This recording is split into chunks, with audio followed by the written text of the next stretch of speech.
pour relever ta dignité. Cette fichère côte d'Ivoire, fiers artisans de ta grandeur, tous rassemblés pour ta gloire, te bâtirons dans le bonheur. Fiers Ivoiriens, le pays nous appelle.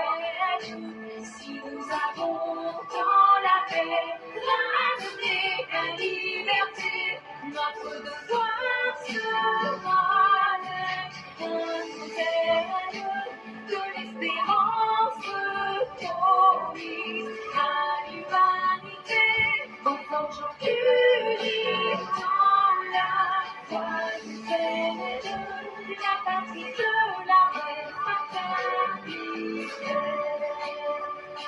La patrie de la fraternité. La patrie de la fraternité. Rebonjour mesdames et messieurs, bienvenue à nouveau sur la plateforme Éclaireur Pro Vérité. Merci d'être encore présent et de nous faire confiance. Vous êtes sur la plateforme Éclaireur Pro Vérité. Vous voyez qu'on a été coupé et cela force déjà tout notre programme. On ne pourra plus donner la parole à quelqu'un. Et si d'aventure le direct il était coupé, on ne pourra plus le relancer parce que ça va déjà rentrer dans notre temps et on ne pourra plus. Et donc du mieux que nous pouvons, en tout cas, je vais continuer l'émission, mais si ça se coupe, je ne pourrai plus lancer.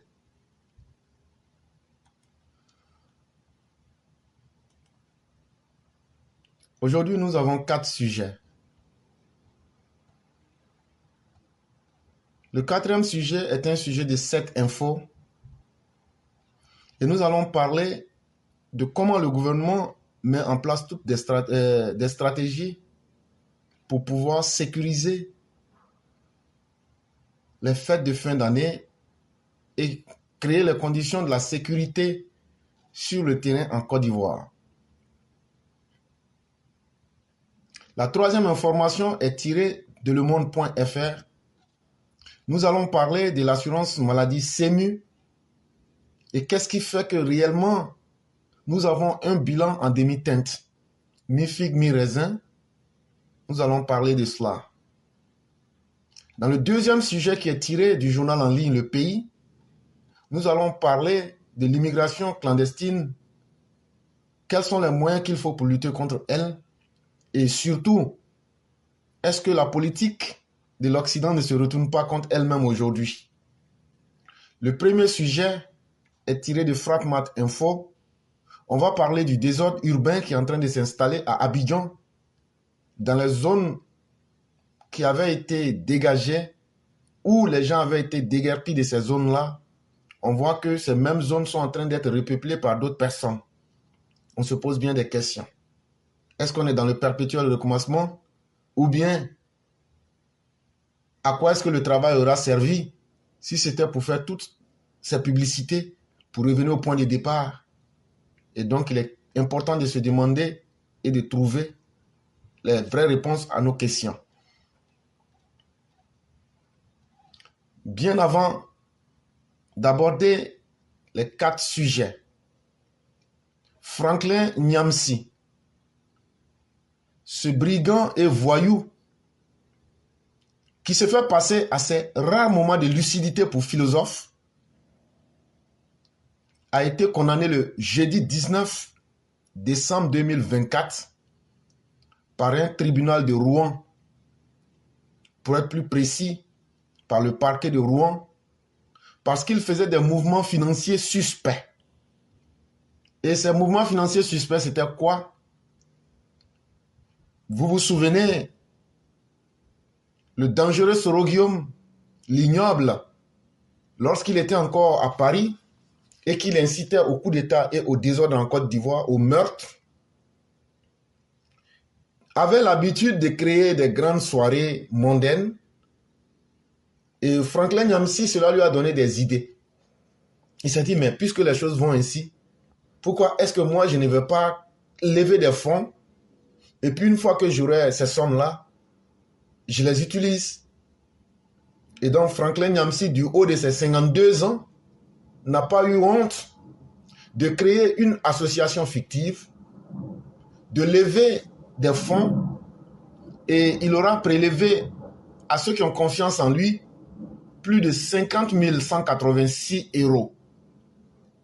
Une fois qu'il a mis ces sommes, qu'il a récupérées en ligne, il n'a jamais fait ce qu'il avait promis. Mais qu'est-ce qu'on a constaté? Il a plutôt utilisé l'argent. Et comment il a été su qu'il a utilisé l'argent de façon malhonnête? Il y a une structure du gouvernement français qui est liée au ministère de l'économie qui s'appelle TracFin. C'est TracFin qui a vu et signalé des mouvements suspects.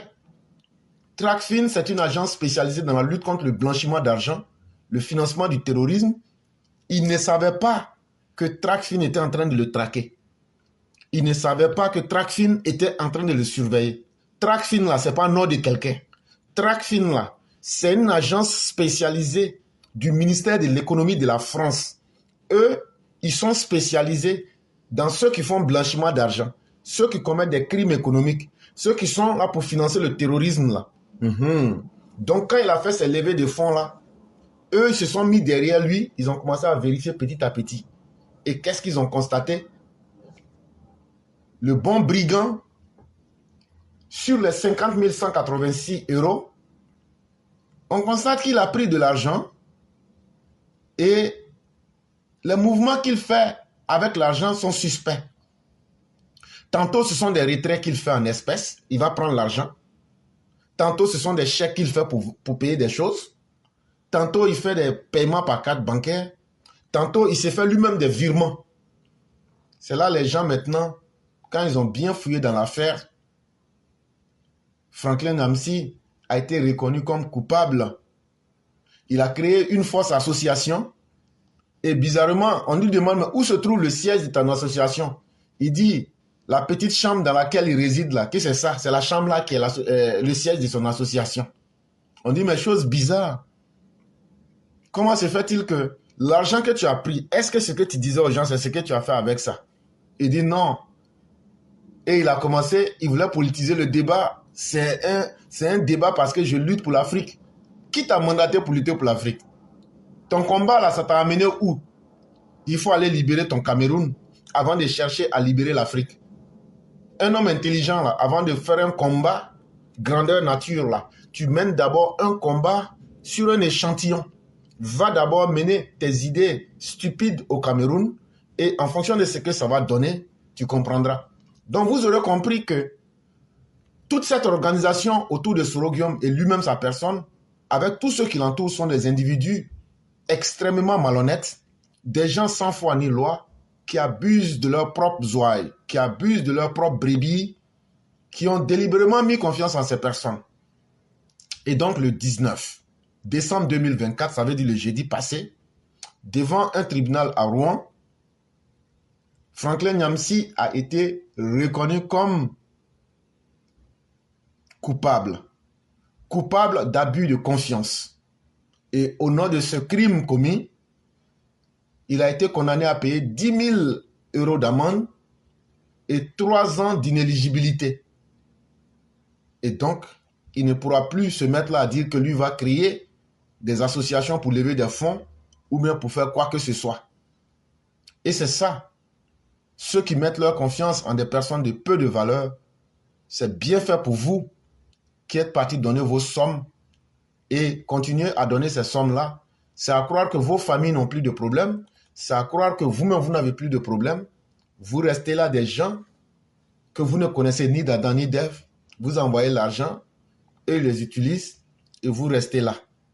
Et donc, ceux encore qui continuent de donner de l'argent à ces personnes-là, continuez. Mais la justice française s'est assumée et a condamné donc cet individu errant qui n'a aucun projet de vie, ni pour lui-même, ni pour son pays d'origine, le Cameroun, encore moins l'Afrique. Sujet numéro 1, retour du désordre urbain à Adjamé.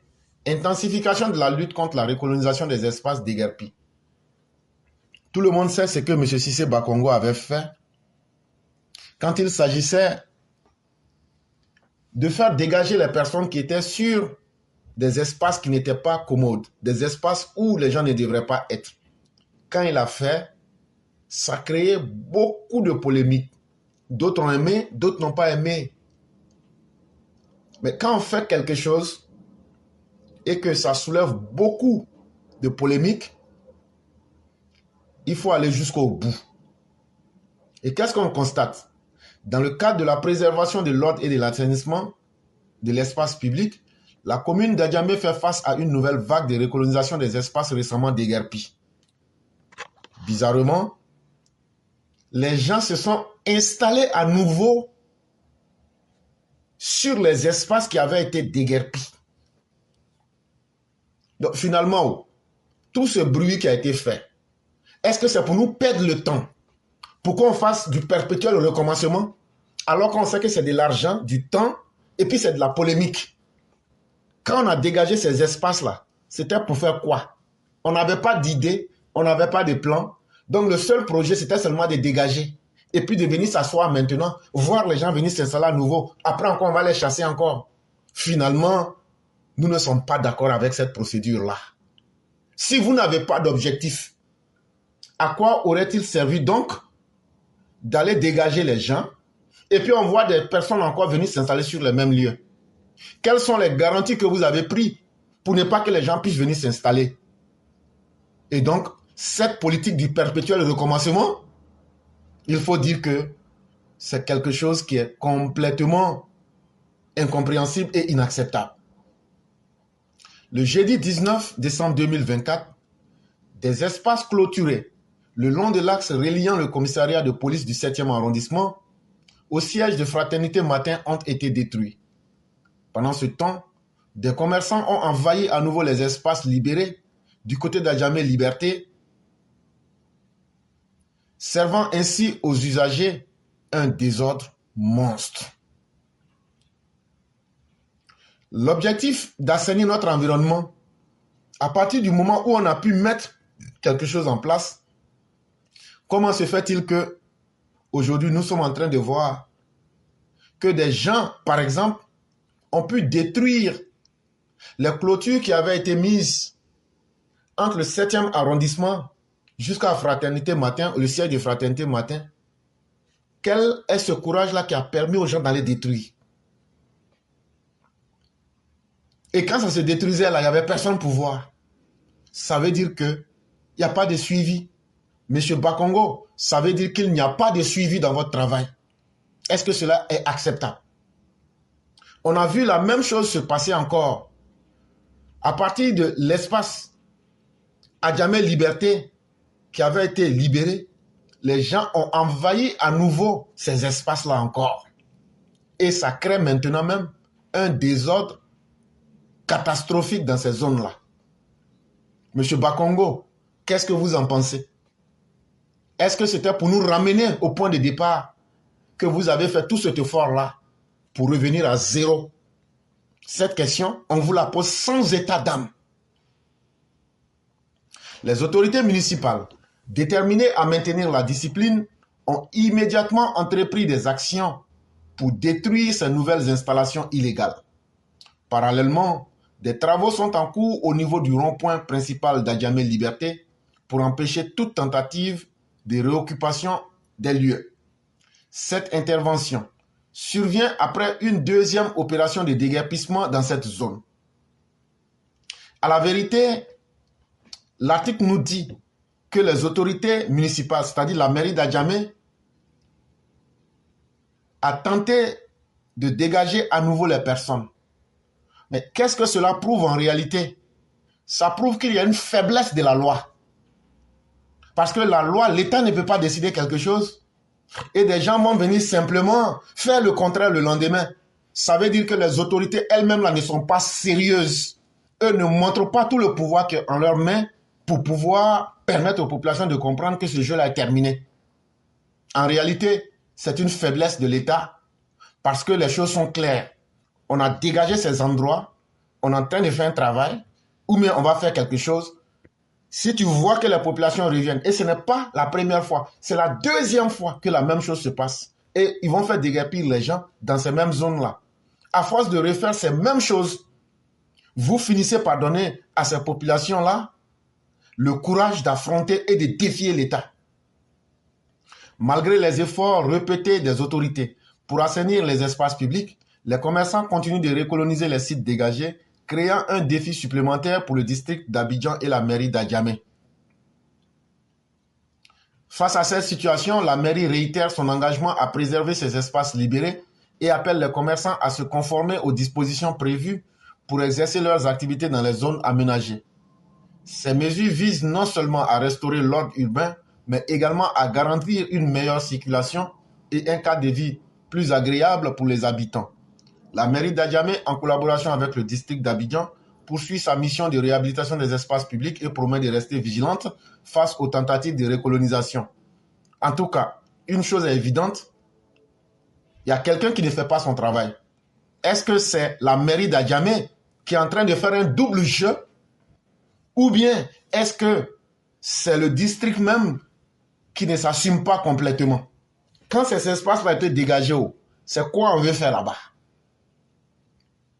Et qu'est-ce qui fait que ce que vous devriez faire là-bas, là, on ne fait pas? Et c'est le fait de ne pas être rigoureux qui amène à tout ça. Et donc, si c'était pour faire tout ce bruit, enlever les gens dans des endroits, et puis aujourd'hui, venez nous retrouver en train de dire, les gens sont en train de s'installer, on est en train de les chasser, c'est comme ça. Ça devient un jeu d'enfant. Ça veut dire que vous n'êtes pas prêt à faire respecter l'autorité de l'État. Ça veut dire que quand vous avez dégagé ces endroits, si vous n'étiez pas prêt à les occuper pour faire quelque chose, pour faire avancer, pourquoi donc vous avez fait tout ce bruit pour perdre du temps à tout le monde? Et c'est une situation des plus inacceptable et il était important qu'on puisse signaler cela. Sujet numéro 2, lutte contre la migration. Les Occidentaux victimes de leur propre turpitude. Donc quand les gens quittent leur pays pour aller s'installer dans d'autres pays, on appelle ça l'immigration. Il se trouve que l'immigration, elle peut se faire de façon légale en respectant les règles, comme elle peut se faire de façon illégale. Et donc, aujourd'hui, nous sommes face à une réalité. Le 18 décembre 2024, c'était la journée des migrants. Le moins que l'on puisse dire, c'est que la commémoration de cette journée intervient dans un contexte où les frontières européennes se ferment de plus en plus face au flux de migrants. Faut-il le rappeler? L'Occident a pris moult mesures pour empêcher les migrants, notamment les Africains, de franchir ses frontières à la recherche d'un Eldorado. Et donc le 18 décembre, qui était la journée des migrants dans le monde, c'est une journée qui a permis de poser la question et de réfléchir. Qu'est-ce qui fait que les gens se déplacent d'un pays à un autre, d'un continent à un autre? Et comment ça doit se passer? Et quelles sont les conséquences quand ce n'est pas fait en respectant les règles? Même l'ONU ne semble se préoccuper du sort des migrants, et ce, en dépit du traitement humiliant et inhumain que leur réservent les pays occidentaux. Cela est d'autant plus vrai que le pacte mondial sur les migrations, qui a été ratifié lors du sommet de Marrakech au Maroc le 11 décembre 2018 sous l'égide de l'ONU, n'a rien de contraignant. Peut-on améliorer le sort des migrants avec un tel pacte? Et donc, tant que les gens ne sont pas dans cette situation, le sort des migrants n'intéresse personne. Et on fait des grands sommets comme celui du 11 décembre 2018 à Marrakech, mais personne ne s'intéresse à cela. Et une chose aussi évidente, les pays européens qui se sont donné la responsabilité historique de coloniser certains pays africains, quand vous prenez l'Afrique, vous allez voir en majorité, il y a des pays francophones, il y a des pays anglophones, il y a des pays lusophones. Les pays lusophones, ça, ce sont les pays qui parlent l'espagnol et le portugais. Et donc, quand ces nations européennes ont colonisé l'Afrique, elles ont imposé un modèle de vision du monde à ces peuples-là. Et donc, quand les populations de ces pays africains doivent se déplacer, en général, ils vont vers les pays qui les ont colonisés. Et ça aussi, c'est devenu un problème aujourd'hui pour des pays comme la France, l'Angleterre, l'Espagne et bien d'autres pays. Et malgré les grands sommets qu'on fait, de toute façon, le sort des migrants continue d'être horrible. On fait des grands sommets, mais il n'y a aucun pays qui est obligé de mettre les conclusions de ces sommets-là en application. La réponse est évidente. Certes, l'on peut d'emblée saluer cette nouvelle prise de conscience de la communauté internationale face à un phénomène aussi vieux que l'humanité, mais qui demeure d'une cruciale et cruelle actualité.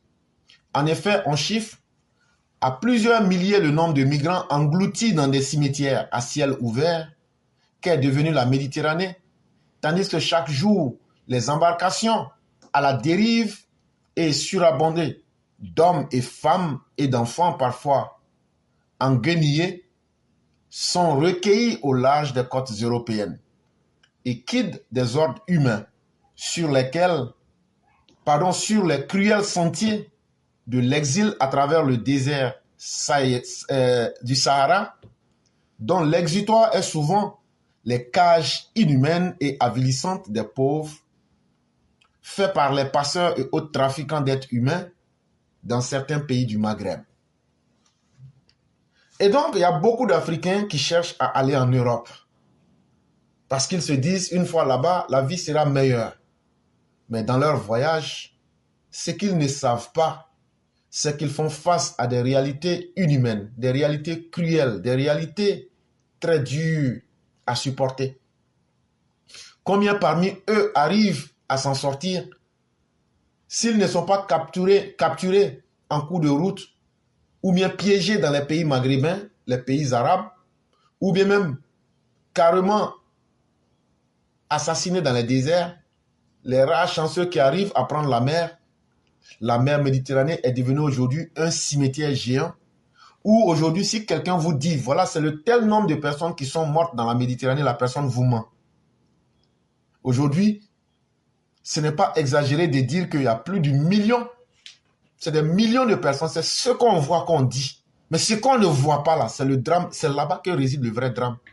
Ce sont des millions de personnes qui sont mortes dans la Méditerranée.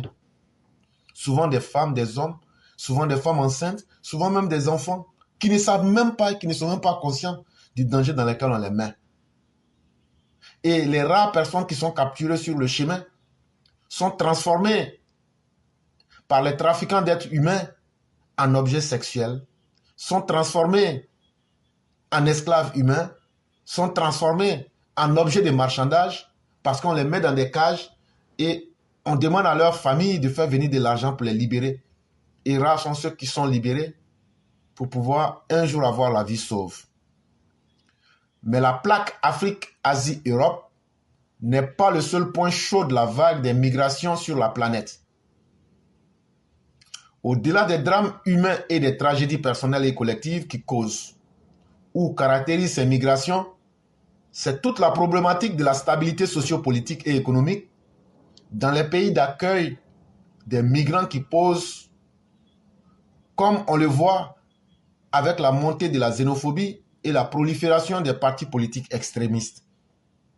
Mais pour les rares personnes encore qui arrivent à pouvoir arriver en Europe ou bien dans les pays qui les accueillent, qu'est-ce qu'on constate? La pauvreté galopante, les réalités devenant de plus en plus dures font qu'aujourd'hui, les pays qui les accueillaient, les petits détails sur lesquels les gens n'avaient pas le temps de perdre le temps avant, les gens aujourd'hui tiennent compte de tout ça. Parce que quand la pauvreté, la crise économique et les difficultés frappent, chacun essaie de regarder dans les petits détails.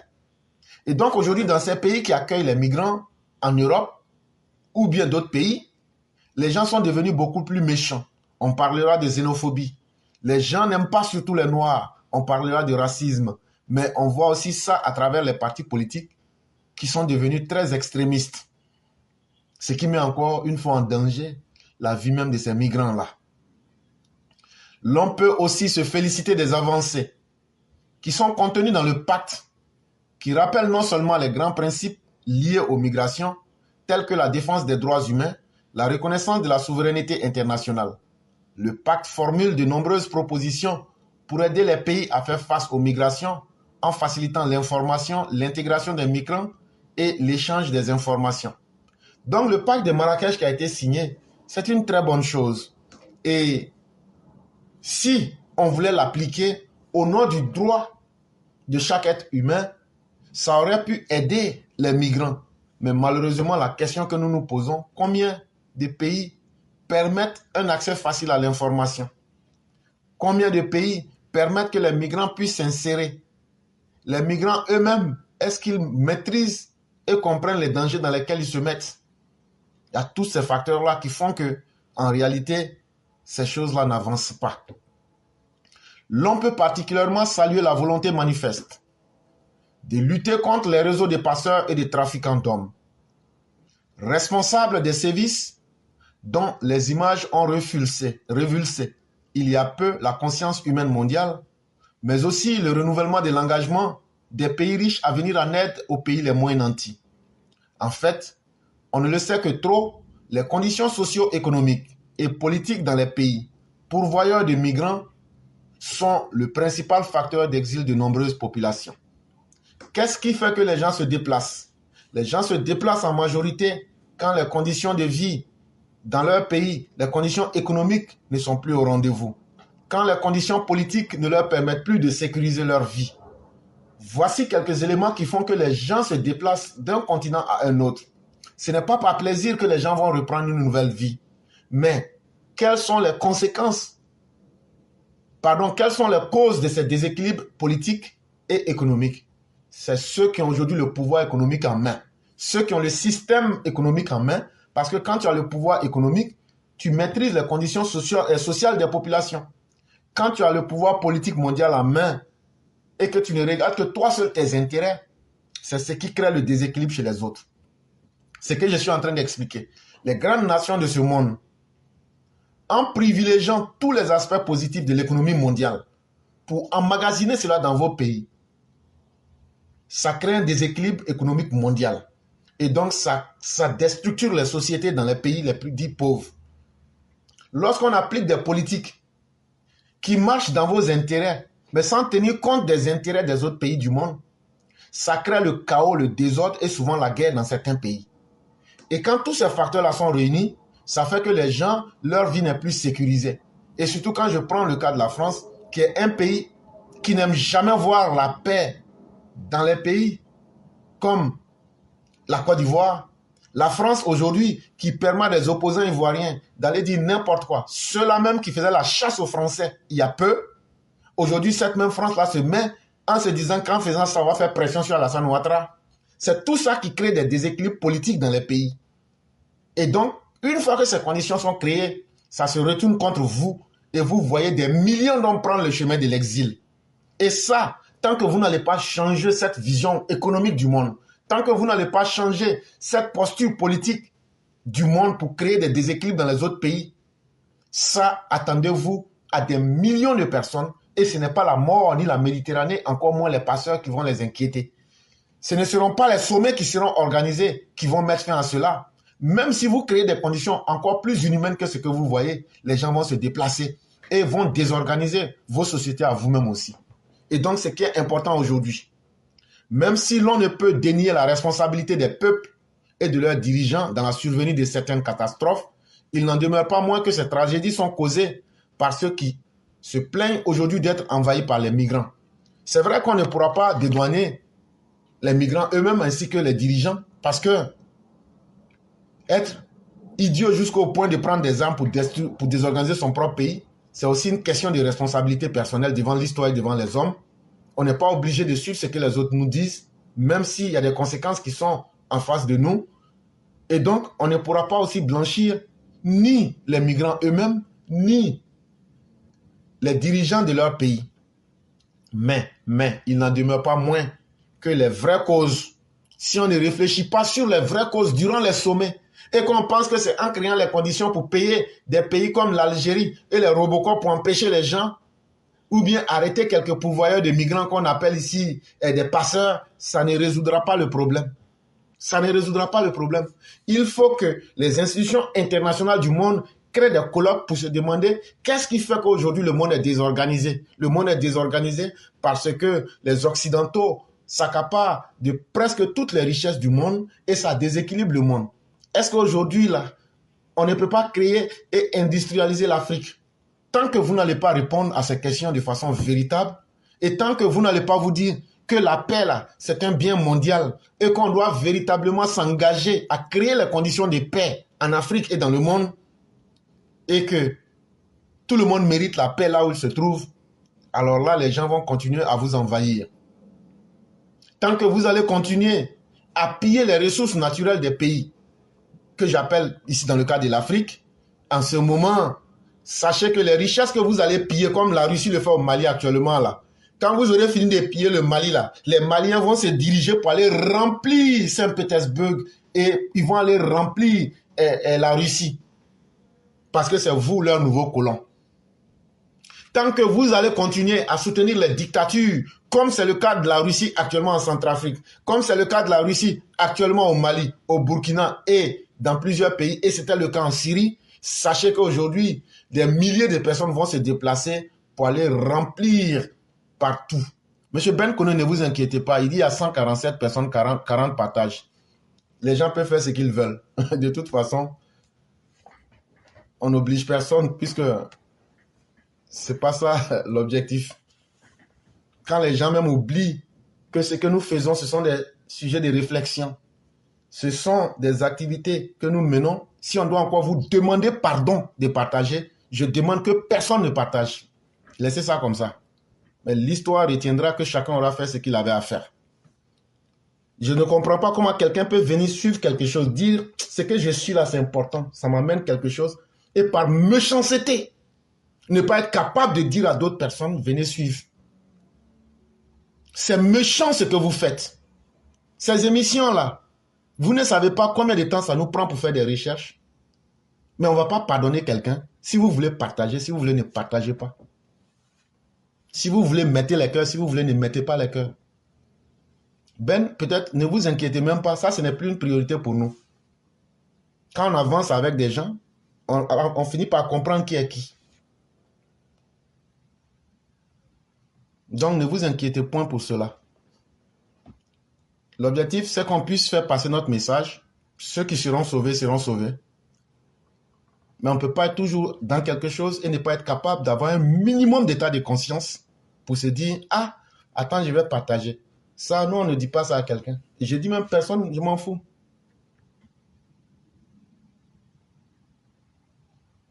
Et donc, tant que des pays vont se donner le droit de créer la misère, les conflits dans d'autres pays parce qu'eux, ils ont la toute superpuissance, alors ces États dits faibles vont déporter toute leur misère, toute leur pauvreté dans les États dits forts. Ce n'est que l'effet boomerang. Et vous allez voir les populations du Proche-Orient, du Moyen-Orient, de l'Afrique, ils vont se déplacer partout. Parce que c'est vous-même qui avez créé les conditions qui se retournent en plein visage contre vous-même. Sujet numéro 3. En Côte d'Ivoire, le bilan en demi-teinte de la CEMU. CEMU que le gouvernement a créé là, c'est une bonne chose. Mais en même temps, il faut avoir le courage de dire la vérité. Tout ne va pas bien. Parce que vu l'importance de ce qui était là, et si les populations, on leur avait bien expliqué, et si le gouvernement avait mis toute la rigueur, le bilan aurait été encore meilleur. Et tellement le bilan n'est pas satisfaisant, ça ne veut pas dire que ce n'est pas bon. C'est le monde.fr qui a réalisé l'article que je vais vous lire dans le cadre d'un partenariat avec le Fonds mondial. Et ça fait mal parce que nos populations n'arrivent pas à se soigner. Et la grande majorité, c'est qu'on ne leur a pas bien expliqué. Depuis le lancement en 2019 de son dispositif de protection sociale appelé couverture maladie universelle, la Côte d'Ivoire tente de le faire appliquer à l'échelle nationale. Le système est simple. L'individu doit s'inscrire à la mairie où une carte individuelle lui est remise. Pour l'activer, il doit ensuite s'acquitter d'une cotisation mensuelle de 1000 francs CFA qui lui permet de bénéficier d'une remise de 70% des consultations médicales et sur une large liste de médicaments. Pour les personnes considérées comme indigentes, la prise en charge passe à 100%. La CEMU, c'est la première fois de toute l'histoire de la Côte d'Ivoire qu'un gouvernement puisse mettre une assurance médicale en place. Au lieu de soutenir cette vision pour essayer d'aider nos populations, on a toute l'impression que l'information ne passe pas. On a toute l'impression qu'il y a un sabotage derrière. Alors que le système, il est très simple. Quand tu veux une carte CEMU, tu t'en vas t'inscrire. Quand tu t'inscris, chaque fin de mois, tu payes 1000 francs. Et avec ces 1000 francs-là, quand tu es malade, que tu vas dans un hôpital du gouvernement ou dans un hôpital public, les consultations que tu vas faire là, si ça coûte 10 000, tu payes 3 000. Donc, ça couvre 70%. Et ça couvre aussi une large liste des médicaments. Pour les personnes même qui n'ont rien, qu'on appelle pauvres là, leur prise en charge, c'est 100%. Mais c'était une cotisation sociale. Ça veut dire que lorsque les gens payent, c'est l'argent des gens qui est mis ensemble là qu'on prend pour se soigner, puisque personne ne souhaite tomber malade. La liste des médicaments couverts, qui concernait surtout au début du dispositif les antibiotiques et les antidiarrhéiques, a été élargie en 2023 aux médicaments métaboliques comme le diabète et l'hypertension. Certains traitements particulièrement coûteux, comme les chimiothérapies, ne sont pas pris en charge, mais les autorités sanitaires se targuent de couvrir au moins 90% du profil épidémiologique avec plus de 170 pathologies et 900 spécialités de médicaments. À la télévision, on vient nous dire que tout va très bien. Que non, il y a au moins 90% des maladies qui sont couvertes et il y a au moins presque 900 médicaments qui sont couverts. Mais à la réalité, lorsque vous partez, à part peut-être de l'aspirine et peut-être je ne sais quel médicament, vous ne pouvez vous en sortir avec rien. Alors qu'aujourd'hui, la CEMU devrait couvrir les traitements contre le diabète. La CEMU devrait couvrir les traitements contre l'hypertension. La CEMU devrait couvrir les traitements contre les antibiotiques. La CEMU devrait couvrir les antidiarrhéiques et plusieurs autres médicaments. Puisque eux-mêmes ils disent qu'il y a plus de 900 spécialités de médicaments qui sont couverts. Mais qu'est-ce qui fait que ça ne marche pas? Qu'est-ce qui fait que les gens n'ont pas confiance? Le dispositif doté d'un budget annuel de 1200 milliards est financé par les cotisations sociales, des apports des bailleurs de fonds internationaux dont la Banque mondiale, les contributions patronales ainsi qu'un apport de l'État. Donc si vous avez vu que aujourd'hui cet article-là est sorti, c'est qu'il y a quelque chose qui ne marche pas. Et donc, c'est pourquoi le Monde FR s'est intéressé dans le cadre d'un partenariat avec le Fonds mondial. Ils disent, mais ça là, il faut qu'on en parle. Il y a quelque chose qui ne marche pas et ce n'est pas intéressant. Il y a la Banque mondiale qui donne une partie. Pour la CEMU là, c'est 1200 milliards par an. La Banque mondiale donne une partie de l'argent. Les contributions, les cotisations que les gens eux-mêmes font là, ça aussi, ça est dedans. Et puis aussi les contributions qu'on fait sur les gens. Qu'est-ce qui fait que ça ne marche pas? C'est une défaillance du gouvernement. Il y a un manque de rigueur de l'État. C'est ça qui est le vrai problème. On ne peut pas mettre tout ce système-là en place et laisser ça entre les mains de quelques individus et puis dire que non, les gens ont saboté. Depuis 2019, ce projet est en place. 2019, 2020, 2021, 2022, 2023, 2024. Ça va faire maintenant, on va aller dans la 7e année. Si vous n'avez pas eu d'expérience en 6 ans, on doit maintenant être capable de vous juger durement, vous le gouvernement. On doit être capable de vous juger durement. Ah non, on a appliqué, on a mis les mesures, mais c'est les gens, c'est les pharmacies. C'est faux. Est-ce que l'argent n'est pas détourné? Sinon, si l'argent n'est pas détourné, comment se fait-il que on met tout ce plus de 1200 milliards de budget et la population n'arrive pas à bénéficier? Est-ce que c'est l'État qui contrôle le territoire ou bien ce sont les individus qui font ce qu'ils veulent? Quel est le pouvoir d'un pharmacien si le gouvernement dit, bon voilà, à partir d'aujourd'hui, voilà ce que les choses seront? Et c'est le manque de rigueur du gouvernement ivoirien là. Qu'aujourd'hui, cet article-là, je vais vous dire, hein, ne voyez pas ça comme un simple article. C'est pour vous dire que vous avez failli à vos responsabilités là où il fallait. C'est une interpellation pour vous dire, après pratiquement 6 ans, vous auriez dû savoir quels sont les éléments qui font que les choses ne marchent pas. Et quelles sont aussi les stratégies que vous avez entreprises pour mettre fin à cela, pour que ça marche. Sur le papier, les résultats sont encourageants. Le 8 novembre 2024, le ministre et le gouvernement revendiquaient sur les réseaux sociaux quelques 15 millions de personnes inscrites à la CEMU, soit plus de 51% des populations résidant en Côte d'Ivoire. Mais la réalité est nuancée. Les professionnels ont certes majoritairement adhéré au dispositif, avec 1980 établissements de santé, soit 60% d'entre eux, et environ 500 pharmacies privées, selon les chiffres officiels communiqués au monde par le ministère de la Santé. Mais 1/3 seulement des personnes inscrites ont reçu leur carte CEMU. Parmi elles, moins de 2 millions sont à jour de leur cotisation. En 2024, seuls 500 000 assurés ont effectivement utilisé leur CEMU.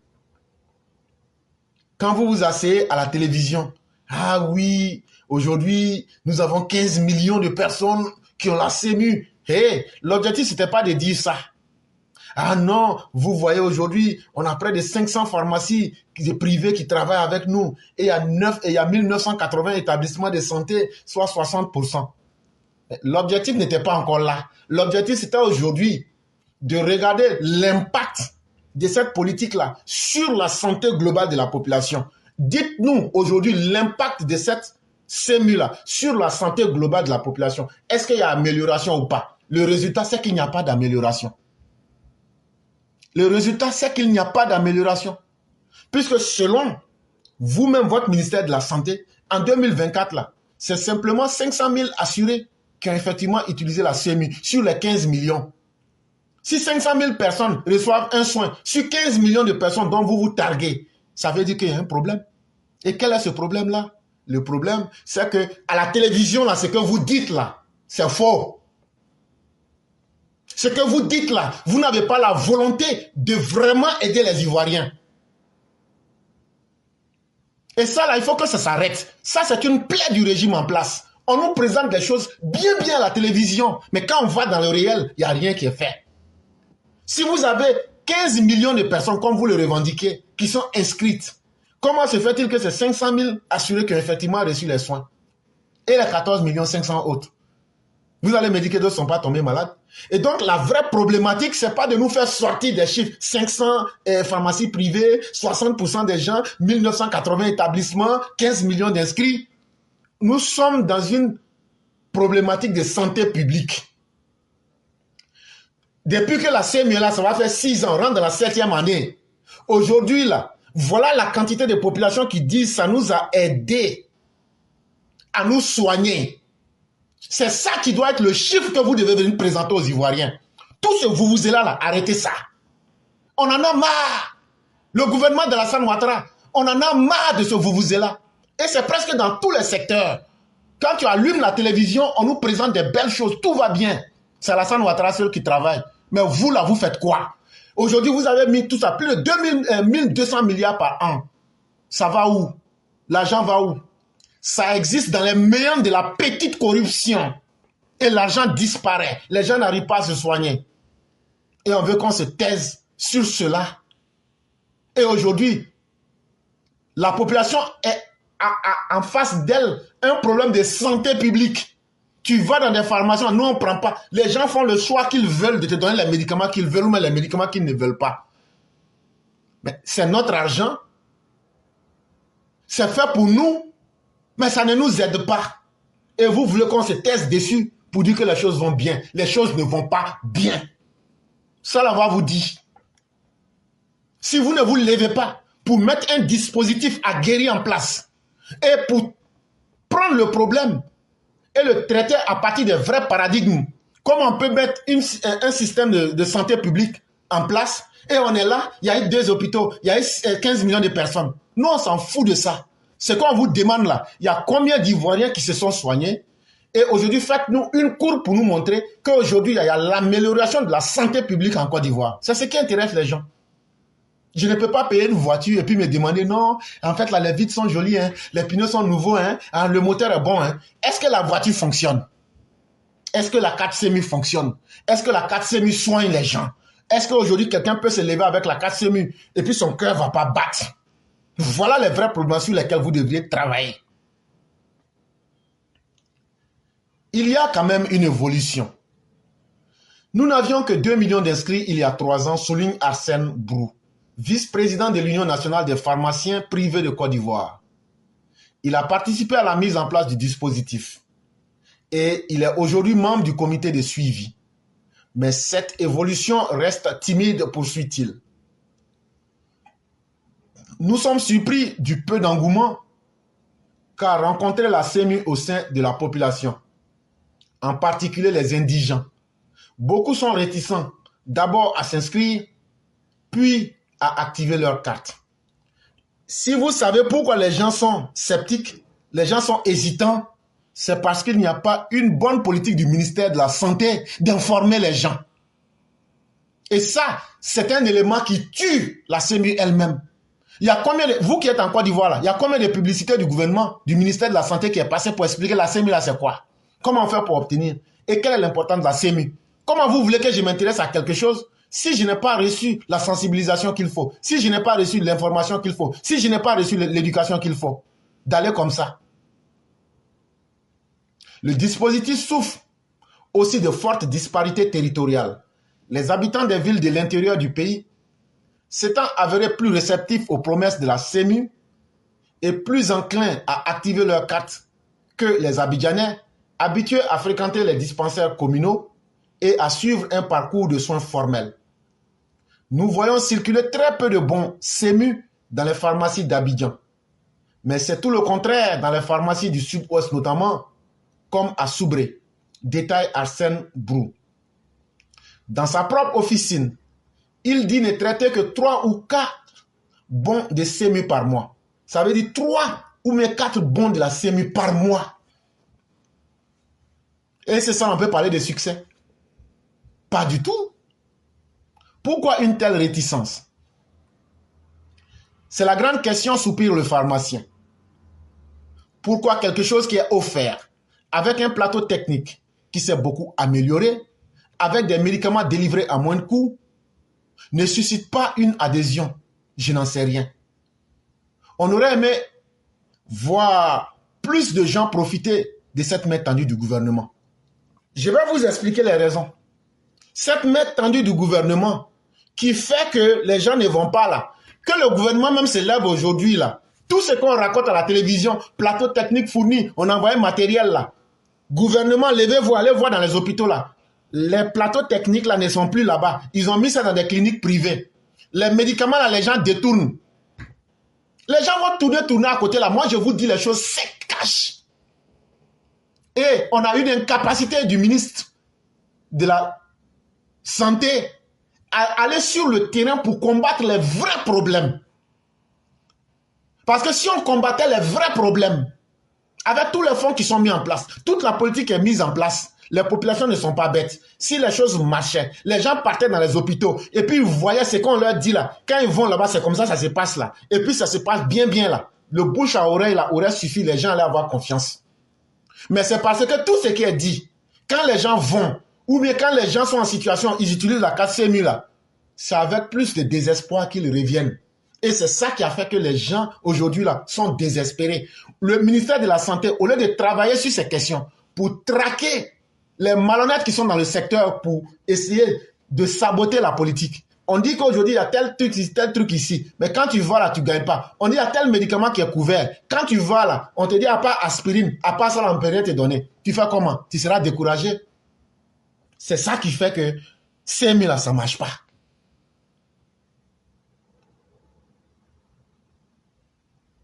Une grande partie de la population n'est pas suffisamment informée des avantages et du fonctionnement de la CMU, regrette Edith Kwasi, la directrice générale du dispositif, pour qui la sensibilisation n'a pas assez été prise en compte au départ. Voilà ça. C'est pas moi j'ai dit. Hein. Celle même qui est la directrice générale du dispositif CMU dit que vous là, vous gouvernement là, vous faites les choses comme ça. Vous ne communiquez pas. Vous ne tenez pas compte de la mentalité de la population. Vous faites les grandes choses et puis vous laissez ça comme ça. C'est pas moi qui ai dit ça. C'est celle même qui est directrice générale du dispositif qui dit ça. Donc là, vous dites quoi maintenant? Le gouvernement a tenté d'y remédier en renforçant sa communication, allant jusqu'à donner en septembre 2022 que la 4CMU devienne obligatoire pour de nombreuses démarches administratives, comme le retrait du passeport et du permis de conduire. Mais la mesure reste peu appliquée dans les faits. Parce que, comme je l'ai toujours dit, ce gouvernement-ci, le gouvernement d'Alassane Ouattara, s'est spécialisé dans le vuvuzela juridique. Ils prennent des décisions et après, dans le réel, on n'applique pas. Ce qui s'est passé à Djamena, ils ont cassé les coins des gens. Après, ce sont d'autres badauds qui viennent s'installer. Ils ont dit on ne filme pas en public, on filme en public. Ils ont dit que maintenant, là, tu paies 1 mois de caution, 1 mois d'avance et puis 1 mois, 3 mois. Il ne faut pas payer plus. Mais est-ce que c'est appliqué? On aurait pu vous citer à l'appel. On dit de ne pas utiliser le gaz pour conduire dans le taxi. Mais aujourd'hui, les gens utilisent pour conduire. Même chose encore. Ils sont venus, si ton enfant est 6e, s'il veut là, il doit faire ça là, on doit faire CMU, on a fait tout ça. Si tu veux retirer ton permis, on va te demander ta carte CMU. Si tu veux retirer ton passeport, on va te demander ta carte CMU. Mais voilà, dans la réalité, ce n'est pas appliqué. Mais à quel jeu vous jouez avec nous? En fait, vous vous foutez de nos vies et vous êtes là pour faire du public, du cosmétique, du maquillage, pour perdre le temps aux Ivoiriens. Alors que la chose elle-même dans son fond est vide. Et ça s'appelle simplement de la malhonnêteté. C'est malhonnête de mettre une telle politique en place et que c'est la communication et l'application des règles qui soient le plus dur. Ce n'est pas acceptable. Si peut-être les gens ne vous le disent pas, il est temps maintenant, après 6 ans, qu'on puisse vous dire la réalité. Et si vous devez changer, changez pour de bon. Aujourd'hui, là, un médecin, un pharmacien ne peut pas être plus fort que l'État. Un pharmacien, c'est vous qui lui accordez son agrément. Si aujourd'hui les pharmaciens font de la réticence, c'est avec la complicité même de l'État lui-même. Parce que l'État, un État qui ne joue pas son rôle est un État complice du mal. Un État qui ne prend pas le temps de faire des suivis rigoureux est un État complice du dysfonctionnement du système. C'est aussi clair. L'État est le gardien de tous les gardiens. Mais si ce gardien-là ne prend pas sa rigueur pour casser les dysfonctionnements, pour faire arrêter les lenteurs administratives, pour casser les postes de résistance, mais la CMU n'ira nulle part. On va toujours être dans le perpétuel recommencement des choses. Les réticences sont également culturelles, explique Edith Kwasi. La population n'a pas la culture de l'assurance. En 2019, moins de 5% de la population était assurée. Ça, c'est un faux argument. Et je vais finir de lire ce que tu étais en train de dire. En vaste majorité, les salariés déclarés. Les Ivoiriens sont aussi peu familiers des paiements anticipés, de bénéficier des soins dans les services de santé, affirme-t-elle. Sans compter que les patients préfèrent souvent se tourner vers les tradipraticiens plutôt que vers les médecins reconnus par leur profession. Madame, ce que vous avez dit là, c'est une vérité pour vous, mais ce n'est pas une vérité pour nous. Quand tu dis que les populations n'ont pas une culture de l'assurance, c'est faux. Est-ce qu'on a une culture de la maladie? Là n'est pas la vraie problématique. Le vrai problème là, on n'a pas besoin d'avoir une culture d'assurance pour tomber malade. Quand quelqu'un tombe malade devant toi là, c'est comme la mort. Ce sont des choses qui ouvrent les yeux. Quand quelqu'un tombe malade, tu vois quelqu'un qui est en bonne santé. Un coup comme ça, tu vois, il est en train de perdre son poids. Il est en train de se dessécher. Toi-même qui es en bonne santé là, ça te dit que ça peut m'arriver à moi-même. C'est comme quelqu'un qui était avec lui et puis un coup il tombe, il meurt là. C'est ça, ça ouvre tes yeux. Tu te dis, ah donc ça peut arriver à moi aussi. On n'a pas besoin d'une culture de l'assurance. Ceux qui sont tombés malades là, ce qui leur est arrivé là, on a vu ça. Et ce n'est pas ce qui nous a convaincus. C'est ça qui fait qu'aujourd'hui là, on se dit, mais à quoi sert-il d'aller dépenser mes 1000 francs quand le jour que je serai malade là, on va me faire tourner en rond. Ce qu'on me promet, je n'aurai pas. C'est ça qui fait que les gens ne veulent pas aller. Il ne faut pas, on va parler beaucoup de français. À Abidjan, les pharmaciens souffrent aussi de la concurrence du marché informel des médicaments, constitué pour une large part de contrefaçons importées d'Asie. Celles-ci sont moins efficaces, voire dangereuses, alertent les professionnels de santé et leur prix reste élevé. Plus qu'un médicament vendu régulièrement au rabais à 70% appliqué par la CMU. Il n'y a pas de problème. Ne pensez pas que les populations soient bêtes, chers pharmaciens. Quelque chose, vous dites ça est en pharmacie, ça coûte 70% moins cher et c'est de bonne qualité. Et puis moi, je vais aller payer ce qui est cher dehors, qui n'est pas de bonne qualité. Est-ce que quand vous-même vous parlez, dans vos propos là, est-ce que la logique interne y est? Quand les populations vont dans les pharmacies là, les médicaments sont chers. En tout cas pour la vraie Côte d'Ivoire que nous connaissons. Faut qu'on arrête de mentir aux gens. La vraie Côte d'Ivoire que nous connaissons. Si les médicaments étaient moins chers à la pharmacie, les gens allaient aller là-bas. Mais c'est le contraire. Les médicaments sont chers en pharmacie. C'est ce qui fait que les gens vont dans les pharmacies par terre. Et la majorité du temps, quand les gens vont avec les 4 CMU, on a l'impression même que c'est caca qui est sur eux. Quand les gens vont et puis ils disent, voilà, j'ai 4 CMU, je veux tel médicament. Il ne faut pas voir les yeux des pharmaciens. Ah, on n'a pas ça ici, hein. On n'a pas ça ici, on n'a pas ça ici, on n'a pas ça. Toi, tu demandes un médicament, tu as 5 médicaments à payer. On te dit, à part aspirine, on ne peut pas avoir ce que tu veux. Comment tu vas te ressentir? C'est ça qui fait que ça décourage les gens. Comme c'est comme ça, là, je vais arrêter ça, là. Et donc, ce que vous dites ne tient pas. Parce que c'est faux. Dans la vraie Côte d'Ivoire, c'est parce que les médicaments sont chers en pharmacie que les gens vont en pharmacie par terre. 2. Avec la carte CMU, quand tu viens dans la carte CMU là, toi-même tu as honte. Parce que tout ce que tu vas demander, il y a 90% de chances qu'on va rejeter. Donc tu deviens qui? Comme un ridicule. Enfin, le dispositif pâtit d'un manque de confiance envers la classe politique. Oui, ça c'est vrai. Les Ivoiriens sont réticents à s'engager dans une politique publique dont ils ne maîtrisent pas les tenants et les aboutissants. Observe le socio-anthropologue Firmin Kra, enseignant-chercheur à l'université Alassane Ouattara de Bouaké. Ils ne savent pas si le taux de cotisation augmentera, ne sont pas sûrs de l'effectivité des remboursements. Beaucoup estiment que plusieurs promesses politiques n'ont pas été respectées par le passé. Cette méfiance n'est pas un phénomène nouveau. Mais moi, j'irai encore plus loin.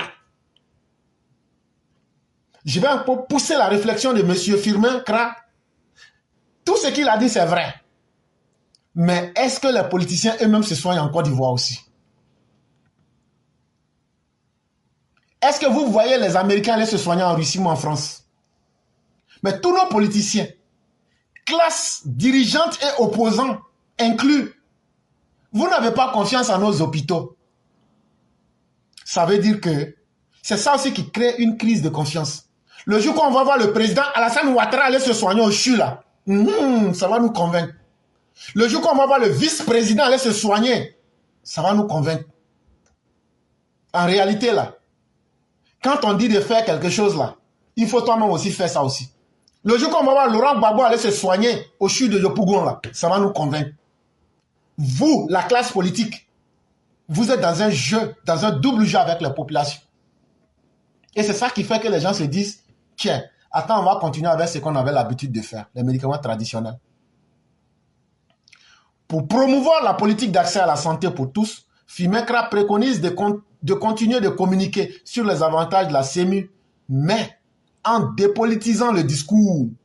Parce que la santé universelle ne doit pas être un produit politique, mais un produit social. Le langage que vous tenez là, c'est un langage que les gens ne comprennent pas. Vous, le gouvernement actuel, le langage que vous utilisez là, nous on ne comprend pas.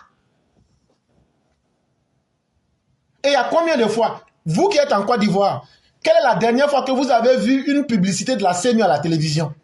Ça veut dire que le gouvernement n'a pas une politique de communication. Le gouvernement n'a pas le temps pour faire comprendre et marquer les consciences.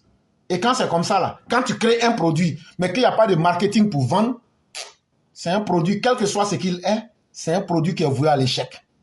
Même dans les pays où la couverture maladie universelle fonctionne bien, comme la France, la mise en place n'a pas été simple, rappelle-t-il. Il faut y aller progressivement, en commençant par réparer les liens de confiance entre la population et les politiques. Et c'est assez simple. Soignez-vous à Abidjan. Soignez-vous dans nos hôpitaux publics. Là, comme ça, là, il ne suffit pas d'aller simplement à l'hôpital d'Abo Baoulé ou maintenant pour se promener. Soignez-vous dans nos hôpitaux aussi. Vous allez voir aussi que ça va mettre les populations en confiance. On va terminer avec le sujet numéro 4. Sécurisation des fêtes de fin d'année. L'armée déploie 18 220 éléments sur le terrain. Les fêtes là, c'est le moment où les gens pensent qu'ils vont faire coup d'État. Affingessan, tout. On vous regarde, hein? On entend tout ce qui se passe. Mais on vous attend. En tout cas, pour sécuriser les fêtes de fin d'année de 2024, le gouvernement a mis un dispositif robuste, solide, efficace, efficient sur le terrain. Si je lis cet article-là, c'est pour que vous, la population, vous restez tranquille. Il n'y a rien qui peut vous inquiéter. Ayez le cœur tranquille. Dormez et reposez-vous. Le dispositif qui a été mis en place s'appelle Mirador. Ce n'est pas la première fois. Mais cette fois-ci, on appelle ça Mirador 2024. Mirador, ça veut dire poste d'observation et de surveillance. C'est un mot espagnol. Mais lorsqu'on le prend dans le contexte ivoirien, c'est pour faire comprendre que la Côte d'Ivoire aujourd'hui est barricadée comme un poste d'observation et de surveillance. Les gens ne vont pas venir et on ne va pas gâcher les fêtes des populations pour faire plaisir à certains opposants désespérés qui n'ont de projet de société que la violence. Vous qui êtes sur les réseaux sociaux, on va chasser Ouattara, on fait soulèvement populaire. On entend tout, on voit tout. Mais on vous attend. Ça, on ne vous blague pas, on vous attend. Et c'est là que vous allez comprendre le poids du réel et la dureté de ce que nous sommes en train de vous dire. Nous allons l'appliquer dans les actes. Et donc, selon le grand commandement des forces de défense et de sécurité, les fêtes de fin d'année seront sécurisées sur l'ensemble du territoire national. C'est le bureau d'information et de presse de l'armée qu'on appelle le BIPA, B-I-P-A, qui nous donne cette information. Et donc, ils disent de vous dire de faire vos fêtes. Que eux là, ils vont sécuriser la population ivoirienne pendant 18 jours. Ça veut dire depuis vendredi hier, là, tous ceux qui sont au pays là, vous avez vu que les forces de l'ordre sont partout. Depuis vendredi 20 décembre. Ça va continuer jusqu'au 6 janvier 2025. Il y a 18 220 personnes qui ont été déployées. Et je vais vous donner les détails. Il y a 4 220 soldats. Ça veut dire l'armée. Il y a 7 000 gendarmes, les gens d'Apalo. Et puis, il y a 7 000 gens de la police qui seront sur le terrain nuit et jour. Et vous pouvez communiquer avec eux. Vous appelez le 111 ou le 100. Ou bien si tout ça même c'est long même là. Tu les vois passer là. Tu dis, donnez-moi 1 minute. Ils sont là pour vous sécuriser. Ils ne sont pas là pour vous martyriser. Ils ne sont pas là pour vous faire peur. Ils ne sont pas là pour jouer aux guerriers contre vous. Et donc, saluons le gouvernement pour cet effort, pour mettre les populations en confiance. C'est une très bonne chose. Et donc, ils vont sécuriser les lieux publics. Ils vont aussi sécuriser les frontières. Et ils vont sécuriser la population dans des grandes villes comme Abidjan, Bouaké, où on voit des grandes activités économiques. Ils seront là-bas. Là aussi où les gens sont en train de fêter, comme dans les maquis, où les gens se réunissent, ils vont surveiller les gens. Ils ne vont pas violenter quelqu'un. Ils ne vont pas prendre 5 francs avec quelqu'un. Les lieux de culte comme les églises seront protégés. Très bonne chose. Ils vont aussi s'occuper de rendre le trafic fluide. Pas d'embouteillage. Ceux qui vont aussi violer les règles de la route, ils seront sanctionnés. Et aussi, la cellule antiterroriste va être aux aguets pour surveiller les comportements suspects. Ce que nous demandons simplement, c'est une collaboration de la population. Collaborer parce que ce sont nos propres frères. Ce que vous voyez là, ce sont nos petits frères, ce sont nos papas, ce sont nos amis des quartiers, ce ne sont pas nos ennemis. Donc là, si vous voyez quelque chose, dites-leur. C'est plus comme avant, où ils étaient des super dieux. Non, les choses ont beaucoup changé. Ils vont aussi traquer les petits délinquants. Mais cela ne veut pas dire qu'ils vont donner du repos aux grands criminels. Et les grandes voies seront sécurisées. Et les grands rassemblements seront sécurisés. Et ça, c'est une très belle chose. La Côte d'Ivoire de la dignité, la Côte d'Ivoire du travail, la Côte d'Ivoire qui pense à ses filles et à ses fils pour les sécuriser. C'est de cette Côte d'Ivoire-là qu'il est question. Et nous disons merci aux autorités pour cet effort de belle qualité. Et pour cet effort qui sécurise la vie des Ivoiriens. C'est ça qui est l'essentiel et le plus important pour nous. Mesdames et messieurs, nous allons écouter l'édito des Mères Blancs. Et quand on aura fini rapidement, on n'a plus le temps. Mais si il y a quelques personnes qui tiennent à dire 1 ou 2 mots, on va vous laisser quelques minutes pour que vous vous exprimez rapidement. Et puis on va fermer. Parce que les gens viennent sur le direct, ils s'asseyent, ils veulent écouter. Mais il y a un prix à toute chose. On ne peut pas rentrer au paradis sans mourir. Ce message-là, même si on n'a pas insulté quelqu'un, ça ne plaît pas aux gens. Toi, tu te lèves, tu viens t'asseoir gaillardement, tu t'assois. Et puis maintenant, comme si les gens étaient à ton service, si tu ne mets pas le cas, on coupe. Et quand on coupe là, je peux arrêter l'émission. C'est par respect pour vraiment ceux qui sont des personnes extrêmement dignes que j'ai lancé. Sinon, j'aurais pu ne même plus lancer. Donc ceux qui pensent qu'on est là à leur service, ils vont même s'asseoir pour croiser leurs bras. Maintenant, là, à partir de maintenant, si on lance un direct que ça se coupe là, je laisse. Ça, je préfère que, pour qu'on avance là, on a qu'à être très clair dans ce qu'on dit. Ce que je dis, ça peut déplaire, mais je préfère être très vrai. À partir de ce 21 décembre 2024, si à l'avenir on fait un direct que c'est coupé là, je ne lance plus. Ça au moins, si on met les points sur les i, on ne peut pas comprendre que des gens, vous êtes là, vous ne partagez pas. Vous êtes là, vous ne pouvez pas mettre les cœurs. Mais pourquoi vous êtes là? Et moi, je vais mettre fin à tout ça. Je ne vais jamais demander à quelqu'un de partager. Ça, c'est un. Mais une fois qu'un direct sera coupé, on va laisser ça comme ça. Parce que moi aussi, j'ai d'autres choses à faire. Parce qu'il faut qu'on se respecte mutuellement. Ce que je dis peut être dur, mais on ne peut pas être là toujours en train de répéter les mêmes choses. Maintenant, là, je vais prendre des mesures action-réaction. Là, quand c'est comme ça, tous ceux qui ne sont pas concernés par le message, qu'ils quittent. Ce n'est pas la quantité que nous cherchons ici, c'est la qualité que nous cherchons. Et donc, s'il vous plaît, ceux qui viennent pour accompagner le groupe, quittez derrière nous. Vous ne nous intéressez pas, on n'a pas besoin de vous. Mais ceux qui sont là, qui disent dans leur bouche qu'ils sont avec nous, à vous-même de revoir et de faire votre bilan de conscience. Quand toi, tu viens ici, et puis tu es là, on aime, mais tu n'as pas partagé à 2 personnes. C'est de l'hypocrisie. Ça là aussi, il faut qu'on vous dise ça. On ne va plus jamais parler de cela. Et donc, si d'aventure on lance un direct que c'est coupé, ça sera la fin. Bonjour éclaireur pour vérité, bonjour à tous mes condisciples de déboulonnable classe éclaireur pro-vérité. Nos autorités rament à contre-courant. Nous sommes au courant. Que faut-il faire? Attirer leur attention sur leur propre piège devons-nous faire? Sérieux, c'est à croire que ces hommes manquent de matière grise, rendant du coup aux militants que nous sommes une mine plus que grise. Être chauffeur de Coucougnon dans les rues d'Abidjan et se laisser filmer. Mon frère, qu'est-ce qui n'a pas marché?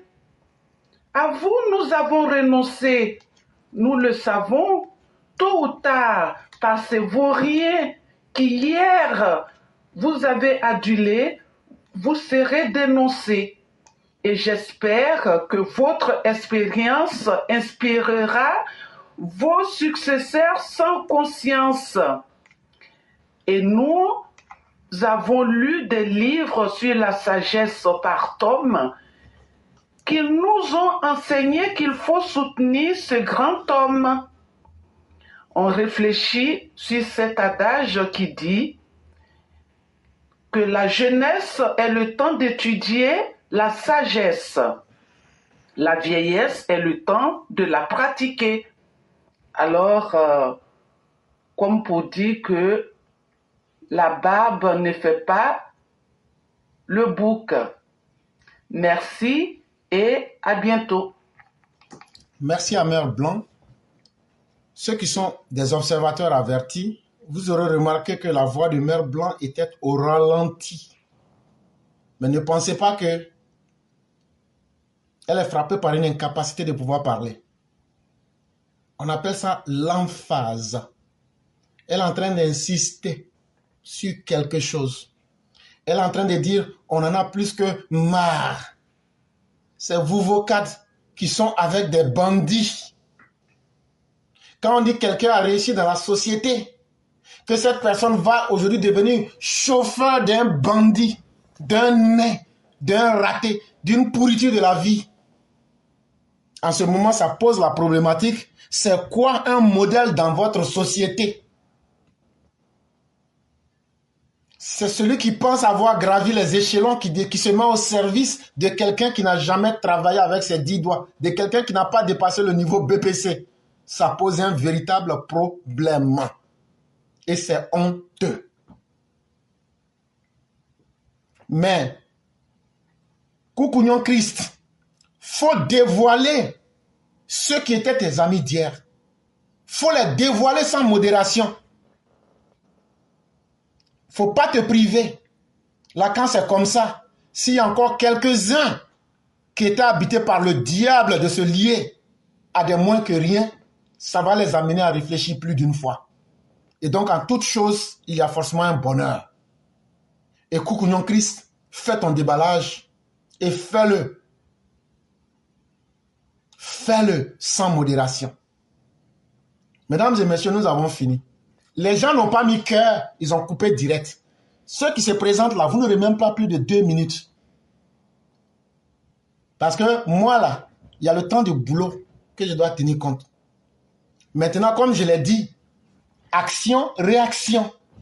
Donc ceux qui vont prendre la parole, 2 minutes, 2 minutes. Si les gens avaient été à la hauteur, dans tous les cas, quelles que soient les difficultés, je prévois au moins 30 minutes pour que les gens s'expriment. Parce qu'ici, là, le plus important, c'est de vous écouter.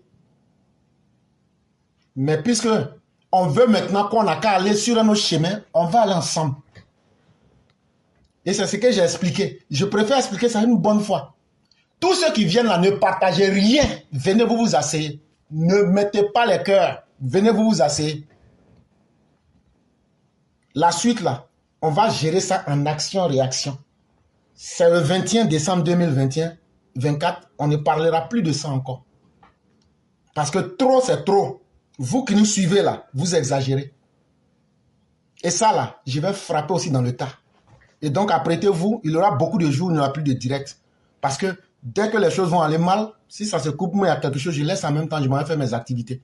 Actuellement là, j'ai un test de 10 certificats que je dois passer. Mais si je laisse ça, et puis je contrains, je dois aller au boulot, après revenir veiller la nuit, et puis on lance le direct, vous venez, non, vous êtes assis. J'ai compris. Je sais ce que je vais faire.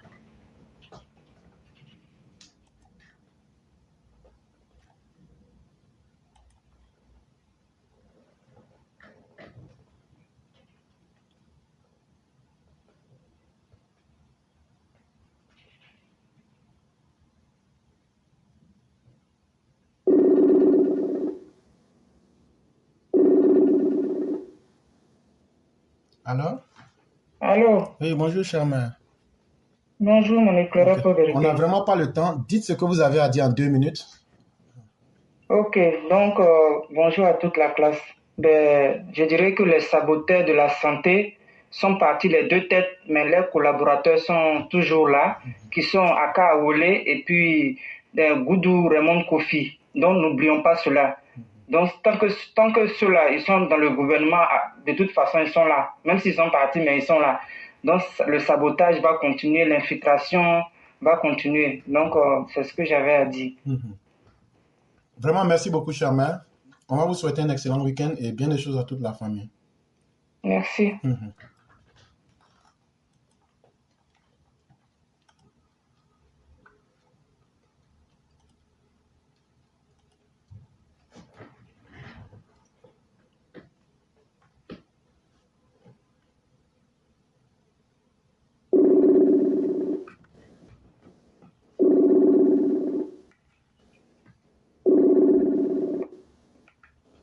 Alors? Oui, alors, bonsoir, éclaireur pro-vérité. Bonsoir, le cyclone. On vous laisse vos 2 minutes. Ok, éclaireur, merci beaucoup. Merci à tous. En vrai, j'ai partagé, j'ai liké ce que vous avez dit. Non, laissez à faire des partages là. Si vous avez quelque chose à dire, je vais régler ça. Il faut laisser ça. Non, mais éclaireur, c'est mon temps. S'il te plaît, pardon. Il n'y a pas de problème. Ouais, professeur. Ouais, on comprend. En même temps, on parle à tout le monde. Une émission, c'est de véhiculer, c'est d'envoyer là où ça doit partir. Mais tout qu'on fait éclairer, respect et considération pour toi et pour toi. Il faut être sincère. C'est pas facile. C'est pas du tout facile. Mais c'est devenu une obligation pour nous. Parce que l'intérêt là, c'est au pays, nos parents, nos frères et nos sœurs. C'est très important. Éclairer, je te comprends et je m'allie, mais ça va être partagé. Parce que Dieu dit où ça va arriver et ça va arriver là-bas. Il faut qu'on partage. Partageons et partageons. Éclairer, je vais aller vite. Merci beaucoup. Merci pour tout ce que tu nous dis. Éclairer, moi je vais être sincère avec vous et devant tous ceux qui sont connectés et tous ceux qui vont prendre le direct après. Il faut qu'on soit véridique. Éclairer, vous nous informons. Voilà, nous nous donnons l'information. S'il n'y a rien qui nous surprend aujourd'hui, c'est parce que vous savez véhiculer les messages que c'est même qui devraient véhiculer. Mais on voit quoi? On voit rien. Autour de toutes ces grandes actions du président de la République. Nous, on le dit ici, on est critiqué, fatigué. Mais ça nous fait mal. Mais on va faire comment? Puisque le lien entre nous et puis le président de la République, c'est fort. Parce que tous les mal, que ce soit bonheur, qu'on doit gagner dans ce pouvoir-là, ça doit venir à nous, les sympathisants, à nous, les Ivoiriens, et surtout, ce qui s'est passé dans nos pays. Nous sommes tous conscients.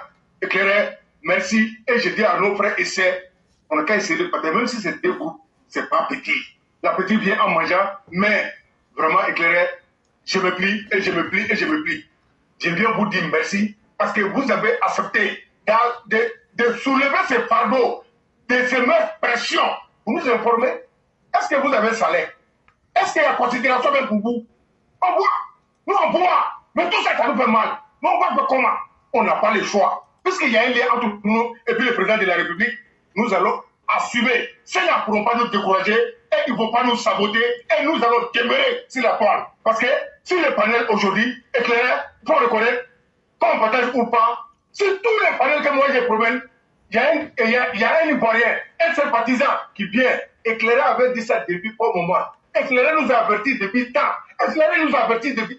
Moi, je suis déjà satisfait et je reste bloqué de ma gamme parce que la seule vraie information, c'est la place éclairée pro-vérité. C'est vrai. Wallah, il ne peut pas te payer. Et je te dis merci là. Il n'y a pas d'hypocrisie là. Je te dis merci. Parce que si je veux trop parler là, ça ne serait pas bon. Mais, chers parents et sœurs, partageons le message. Parce que l'air n'est pas l'amusement et on doit être vigilant. Éclair est la seule qui nous donne l'assurance et l'assurance et l'assurance. Donc je vais m'arrêter là, comme on n'a pas de temps. Vraiment, excuse-moi beaucoup. Voilà que je prends le temps. Je n'ai pas dit beaucoup, hein, mais je sais que mes parents et nos frères et sœurs comprennent un peu ce que j'ai dit. Je vous dis merci. Inch'Allah, demain on se trouve sur TikTok. Je m'arrête là. Merci beaucoup, Éclairé. Il n'y a pas de problème. Merci beaucoup, le cyclone. Demain, on sera sur TikTok par la grâce de Dieu.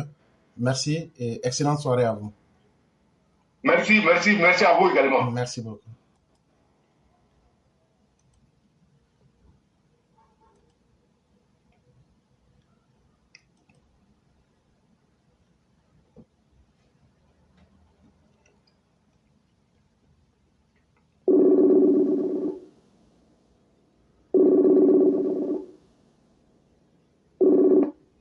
Allô? Bonjour professeur, vous m'entendez? Oui, on vous entend parfaitement, cher, mais on va vous laisser rapidement 2 minutes. Ok, vraiment bonjour et j'espère que tu vas bien ici, que la famille est vraiment désolée pour ce qui arrive, mais c'est vrai que le début du commencement, hein, parce que 2025, ils ne vont pas nous laisser tranquilles. Nous, on sait ça. On ne va pas nous laisser tranquilles. Ils ont déjà même commencé à attaquer les gens sur TikTok. Les différents communicants pour le RHDP sur TikTok, beaucoup de comptes ont commencé à sauter. Donc c'est pour dire ici le clair, je suis fâché. Je suis fâché. Je suis fâché contre le RHDP. Je suis fâché contre le gouvernement ivoirien. C'est quand vous allez extradier comment on appelle ça là, un opposant de l'Occident en Côte d'Ivoire pour que les Ivoiriens puissent prendre conscience. Quand tu n'aimes pas un gouvernement qui travaille là, il faut te taire. Si c'est un gouvernement qui le fournit là, nous sommes d'accord. Mais je ne peux pas accepter que ce gouvernement qui nous donne la paix, la sécurité, la paix, la sécurité en Côte d'Ivoire et le développement même en Côte d'Ivoire. Le changement de la Côte d'Ivoire est en train de commencer par ce régime-là. Je ne peux pas accepter que chaque fois on les insulte en Occident et rien ne se passe. Rien ne se passe. Je veux comprendre qu'est-ce qui ne va pas. Qu'est-ce qui ne va pas? Ou bien c'est moi je ne comprends pas français, ou bien c'est moi je ne sais pas ce qui doit se faire. Franchement, je suis fâché. Je suis fâché de tout en voir qu'on insulte le président n'importe comment, n'importe qui s'élève dans l'insulter un monsieur qui travaille. Déclarément, j'aimerais que tu m'expliques un jour qu'est-ce qui ne va pas dans notre diplomatie. Franchement, j'aimerais savoir ça. Ou bien le gouvernement n'a pas d'avocat. Le gouvernement n'a pas quelqu'un pour les défendre. Je veux vraiment savoir. Il faut éduquer. Je vous dis, c'est qu'on ne va pas voir le RHDP. On n'aura jamais dans cette Côte d'Ivoire-là. Déclaré, je m'arrête là. Que Dieu nous protège. Que Dieu protège la part de son gouvernement. Et tous ceux qui l'entourent. Et à nos forces de l'œuvre, nous leur disons merci pour la sécurité et la paix qu'ils donnent à nos parents. Que Dieu les couvre. Merci, l'éclairage. Salut les épées. Je suis désolé. Ça m'énerve. Je suis hors de moi. Merci. Chère mère, les gens du RHDP, il y a tellement d'hypocrites parmi eux qu'aujourd'hui, là, quand je l'ai dit, il y a 2 ou 3 ans, les gens du RHDP qui sont là, j'ai dit que les vrais ennemis du RHDP sont autour et à l'intérieur du RHDP. Les mêmes gens qui sont là m'ont attaqué. Mais aujourd'hui, là, vous voyez ça avec vos yeux. On insulte le président devant eux. Mais eux, ils ont des cyberactivistes qu'ils payent, qu'ils entretiennent. Mais il n'y a personne pour défendre le président Alassane Ouattara. J'ai mal. Mais continuez. Continuez. Aujourd'hui, ce vieux-là, malgré ce qu'il a fait, on ne l'attaque pas sur son travail, mais on vient, on l'insulte, on attaque sa famille. Vous, vous êtes assis, vous payez, vous sortez, on aime Alassane, on veut qu'il n'a qu'à être candidat. Mais tout ça se passe devant vous. Bande d'hypocrites que vous êtes. Continuez dedans. Cher mère, merci beaucoup. Merci, l'éclaireur. Merci. Si c'était qu'il ne travaillait pas, on peut comprendre. Mais on ne l'accuse pas sur son bilan. On ne l'accuse pas sur le terrain du droit. Chaque jour, en train de l'attaquer, sa famille. Eux là, c'est pas femme, c'est pas garçon qui les a accouchés. Hein. Eux là, rien ne les fait mal. Mais vous, les ministres, vous les cadres de la République, vous avez poussé votre méchanceté jusqu'à une certaine inconscience. C'est très bien. Continuez comme ça. Quand vous n'avez pas été capable d'honorer votre bienfaiteur, que vous vous retournez contre lui, c'est Soro Guillaume qui va rire et qui sera heureux.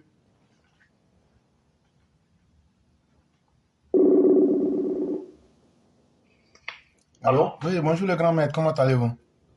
Oui, bonjour grand frère, ça va bien chez vous? Oui, ça va. Donc, on va vous laisser vos 2 minutes. Ok, parfait. Bonjour à vous, bonjour à tous ceux qui nous écoutent. Grand frère, m'excuse, 2 fois, là, je n'ai pas envie de parler mal, Mais des fois, il faut que je fasse me défouler un peu, quoi. Tu vois? Donc, vous m'excuserez. Assalé Temoko, ton visage, André Placali couché là. Ta taille, André Ignam de 25 francs. Hein? Ton teint là, il ne sait pas André quoi là.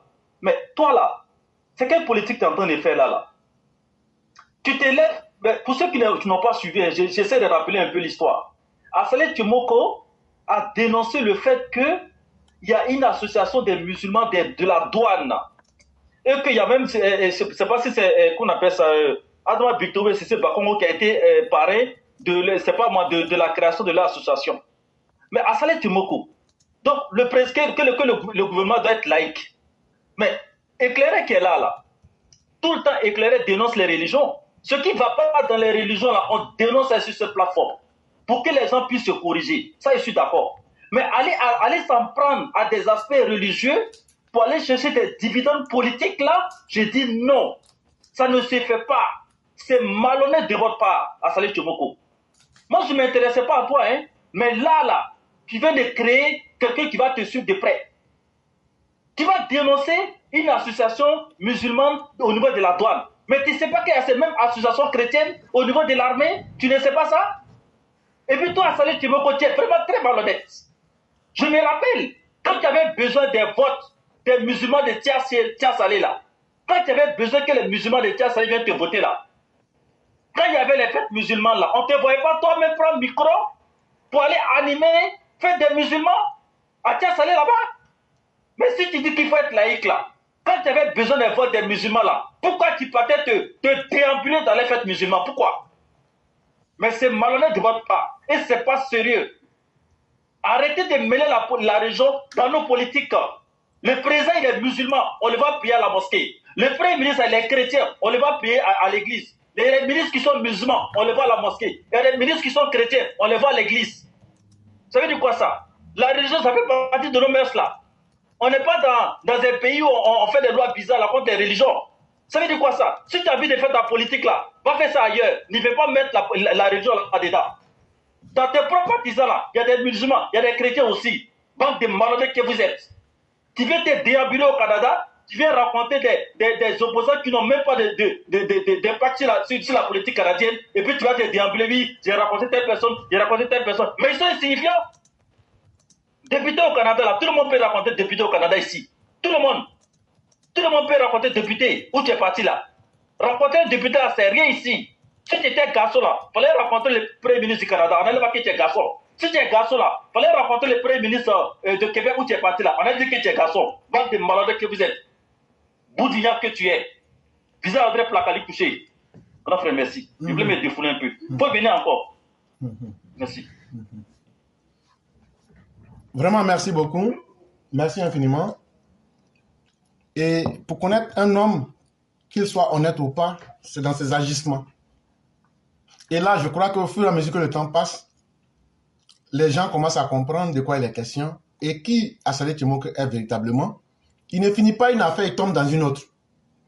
Quelqu'un qui est partout et nulle part à la fois, c'est quelqu'un qui ne prête pas, quelqu'un à qui on ne peut pas faire confiance. Merci de dénoncer, parce que j'ai vu l'article, mais je n'avais pas lu. Merci des détails que vous nous donnez, et on va vous souhaiter un excellent week-end. Ok, merci beaucoup. Merci beaucoup.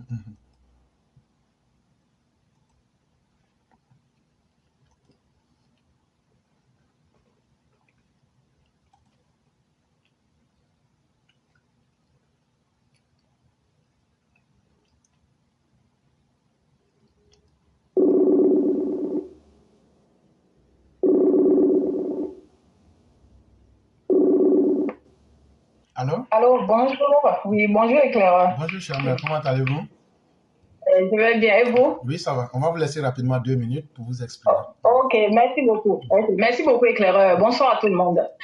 Voilà, pour commencer, je vais parler rapidement. Voilà, quand on vient sur le live, pour ne pas oublier, sur le direct, pour ne pas oublier, partageons d'abord et après, on fait le reste, pour ne pas oublier. C'est ce que moi-même j'ai fait pour ne pas oublier. Et après cela, là, j'ai dit aux vauriens, aux bons à rien, aux incapables, à ceux qui ne savent pas s'affirmer, à ceux qui suivent des personnes qui ne servent à rien là, comme Sorogium, Chakajan, alias Tidjan Tiam, et puis ceux qui blaguent les gens de l'AES pour qu'ils restent dans la souffrance qu'ils sont là. On leur dit que tout ce que vous êtes en train de faire là, vous perdez votre temps, vous ne pouvez pas nous museler. On va toujours venir là, on va vous dire ce que vous n'aimez pas entendre. On va mettre la vérité aux yeux de tout le monde. Donc, les fanfaronneurs là, ne pensez pas que vous pouvez nous faire taire. Donc, c'était votre petit message.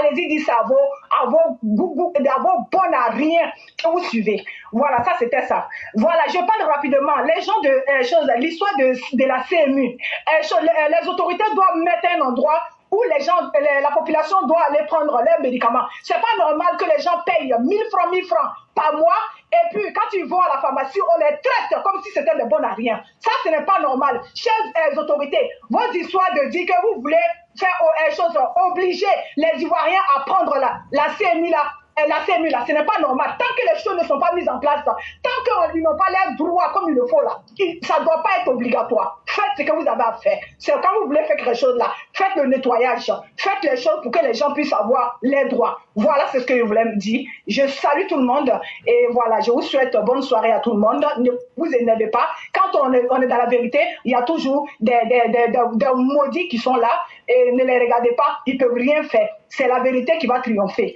Voilà. Merci beaucoup aux braves personnes que nous sommes. Ne nous décourageons pas. Restons dedans et restons déterminés. Éclairons pour vérité. Nous te faisons confiance. Ta mission, grâce à Dieu, grâce à la force de ta détermination, tu arriveras à vaincre tous ces bons à rien, ces incapables, ces maudits errants dans les malfaitations.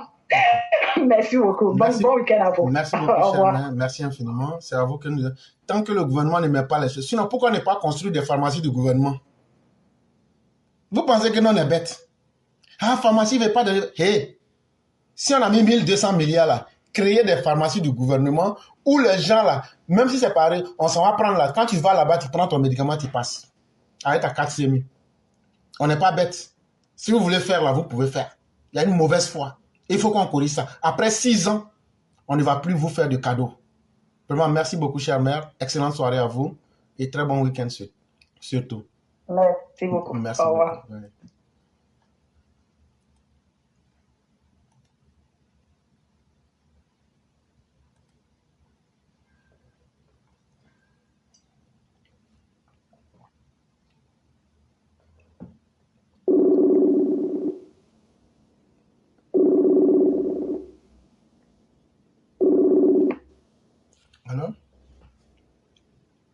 Allô, oui. Bonjour Claire. Bonjour chère mère, comment allez-vous? Je vais bien, merci. Et chez vous? Oui, ça va. Donc, on va vous laisser vos 2 minutes. Ok, ça marche. Merci Éclaireur de me donner la parole et encore merci pour tout le travail que vous abattez. Alors Éclaireur, j'ai envie de dire que il n'y aura pas de guerre de communauté, de guerre religieuse, parce que c'est vers ça que Assaleh Tiemoko veut nous conduire. Mais vous voyez ce qui se passe actuellement à l'Agora de Koumonsi. C'est fabuleux parce que tous les Ivoiriens sont réunis là-bas pour soutenir notre sœur Bansé Zenab, qui est en course pour le record Guinness. Voilà, elle a engagé le marathon, elle s'est engagée dans le marathon culinaire depuis, je crois, mardi, et le challenge se termine demain. Nous lui envoyons des ondes positives, nous l'encourageons vraiment parce que ce n'est pas facile. Et dire que les Ivoiriens, comme un seul homme, se sont mis ensemble pour aller la soutenir. C'est tout comme pour la canne de l'hospitalité. Et aujourd'hui, on assiste à la canne culinaire. Voilà, c'est de cela qu'il s'agit, parce que il s'agit de cohésion, il s'agit de vivre ensemble, il s'agit de comment je pourrais dire ça, c'est-à-dire que les Ivoiriens, sans considération ethnique, religieuse, tribale, vont, parce que il s'agit de défendre les couleurs de la Côte d'Ivoire. Il s'agit de hisser le drapeau ivoirien. Oh, voilà, c'est de cela qu'il s'agit. Donc tous ceux qui parlent du fait que les Ivoiriens ne sont pas réconciliés, les Ivoiriens se regardent en chien de faïence au point d'aller insinuer des histoires religieuses, franchement, c'est peine perdue. Parce qu'aujourd'hui, les Ivoiriens se mettent ensemble. Les Ivoiriens regardent dans la même direction pour le bonheur de la Côte d'Ivoire. C'est de cela qu'il s'agit. Maintenant, je vais terminer sur le désordre qui court actuellement à Adiamé. C'est désolant parce que je ne comprends pas pourquoi les autorités ivoiriennes n'ont pas réfléchi en amont de ce qu'ils doivent faire. Elles doivent faire des sites qu'ils déguerpissent. Voilà, moi j'ai une idée. Il suffit simplement de faire comme à Koumassi, de construire des agoras un peu partout, parce qu'aujourd'hui on voit l'utilité de l'agora de Koumassi. Voilà, donc vraiment si c'est Bakongo, si vous n'avez pas d'idée, je vous en donne une. Agora, partout en Côte d'Ivoire, partout à Abidjan. Voilà, parce que ceux qui recolonisent les sites, je comprends parce que ces gens-là, ils sont dans une économie de la débrouille. Voilà, parce qu'ils jouent leur survie économique. Donc, je comprends qu'ils puissent revenir à chaque fois, mais voilà, je pense qu'il faut faire quelque chose, il faut sévir, il faut occuper les sites, voilà, afin que les gens ne reviennent pas les coloniser. Voilà ce que je voulais dire, Claire. Merci beaucoup. Ok. Vraiment, merci beaucoup, chère mère. Avant de vous laisser partir, je vais vous donner une information qui va vous surprendre, mais en même temps, il faut qu'on informe les Ivoiriens. Vous savez ce qui s'est passé dans les 2 dernières semaines? Non, okay. C'est... Sorogum a fait infiltrer des gens pour attaquer la Côte d'Ivoire. Et il a voulu utiliser l'islam comme un prétexte. Il y a un homme blanc, en tout cas il est blanc, qui était dans l'ouest de la Côte d'Ivoire, sous prétexte que lui veut enseigner l'islam aux gens, mais bizarrement, il dit qu'il cherche 300 jeunes. Il était en complicité avec certaines personnes. On les a tous arrêtés. Ils ont été filmés et dénoncés. Et ils ont été arrêtés. Et actuellement, on a les vidéos tout, mais on attend d'abord, quand on aura l'ordre, on va les poster. Mais ce que je vais vous dire en fait, je salue les populations de l'Ouest qui ont collaboré et qui ont dénoncé ces personnes. Je salue ces personnes qui ont pu les filmer. Ça veut dire quoi? Ça veut dire quand on veut un peu, c'est le lieu de saluer les forces de sécurité et aussi les populations. Quand vous voyez quelque chose de suspect, signalez. Quel que soit ce que c'est, signalé.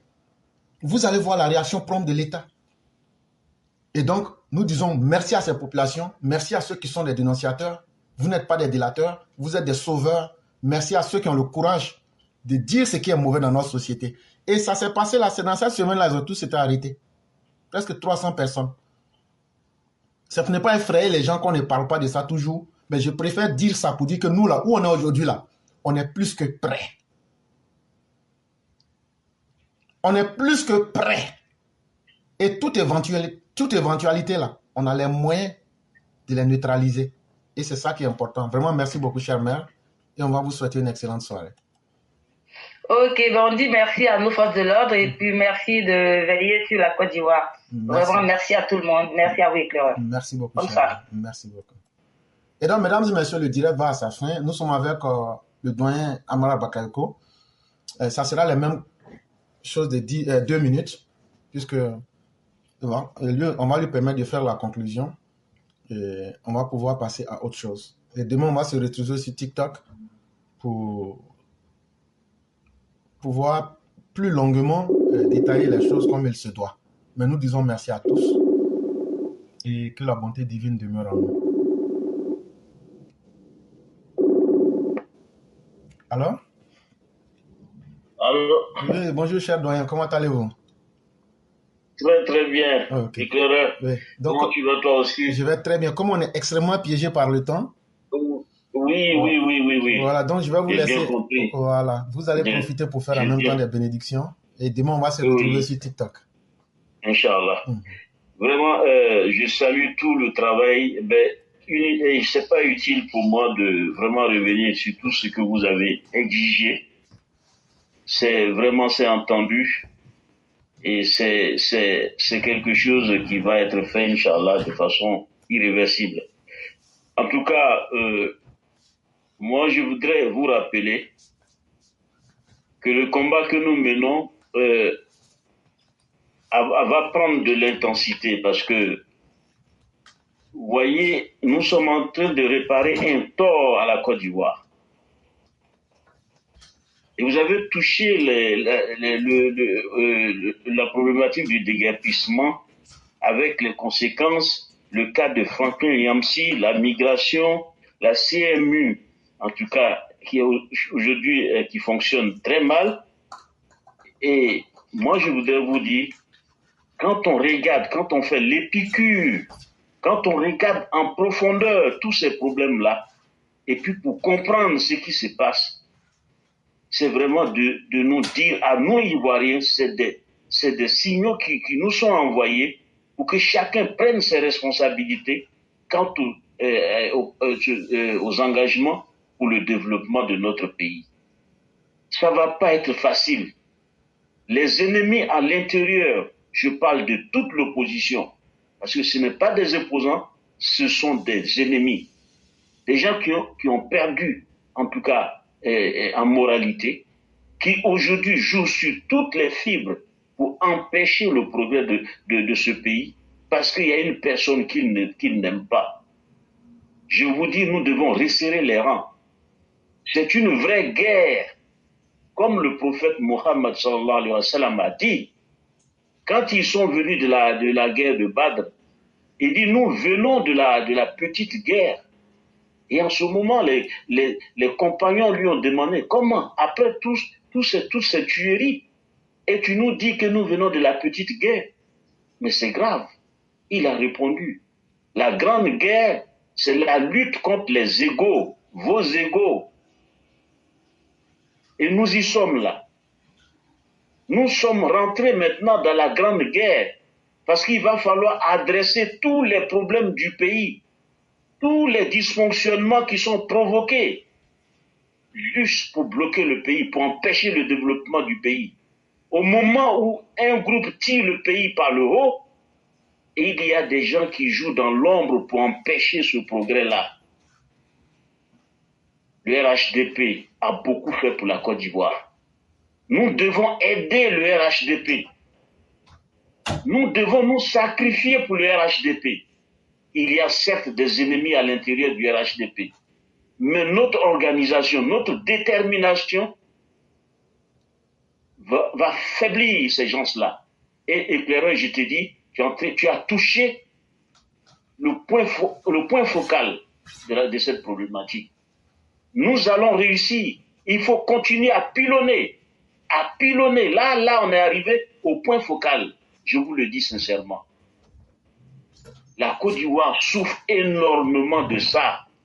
Chaque fois qu'il y a des projets de grande ampleur, des projets qui peuvent propulser le développement du pays, c'est toujours comme ça qu'ils tuent le projet dans l'œuf. Et ça, on l'a bien compris à travers ce qui se passe. Quand les gens n'accèdent pas aux soins comme il faut, quand ils ne sont pas, en tout cas, la sécurité sociale ne fonctionne pas bien, c'est du fait, c'est la responsabilité, c'est des gens qui tirent, en tout cas par le bas et dans l'ombre. Il va falloir aider le président de la République à être perspicace. J'ai été aussi victime de ça à l'hôpital d'Abobo. Et j'ai dit aux médecins, j'ai dit, ça ne va pas durer. Vous n'allez pas continuer comme ça. Vous n'allez pas toujours continuer comme ça. Et j'ai refusé les soins. J'ai refusé les soins. J'ai dit, je ne me soigne plus. Je préfère aller ailleurs. Vous êtes indigne de la Côte d'Ivoire. Vous ne pouvez pas soutenir ces genres de pratiques. Alors que le président de la République s'évertue à donner en tout cas, comment on appelle ça, du progrès dans ce pays. Et regardez ce que vous êtes en train de faire. Donc je pense que vous avez touché. Il va falloir continuer à pilonner. Bien évidemment, 2025, ce n'est pas du jeu. C'est tout ça, 2025. C'est plus qu'une simple élection présidentielle. C'est vraiment l'enjeu du développement de cette Côte d'Ivoire-là que les gens veulent encore fossoyer.